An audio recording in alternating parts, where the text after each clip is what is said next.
Finally শ্রেয়ার বিয়ে, মানে school লাইফে বন্ধুদের সাথে কাটানো সেটা একটা ফেজ থাকে, আর তারই বেশ কয়েক বছর পর সেই বন্ধুরই বিয়ে। It's different.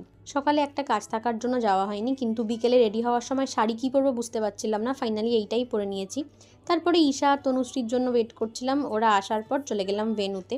আর আমি ফুল কিনে যে মাথায় দেবো সেই সময়টুকু পাইনি, তাই যাওয়ার সময় কিনে নিয়েছি। আমাকে তনুশ্রী ওখানে যাওয়ার পর মাথায় ফুলটা লাগিয়ে দিল। এখানে শ্রেয়ার ফটোশ্যুট চলছে, আমি ওর সাথে ফটো তুলেছি, বাট আমার আর ভিডিও ক্লিপ নেওয়া হয়নি কোনো। যাই হোক, তারপরে তো ওকে নিয়ে যাওয়া হলো বিয়ের জন্য।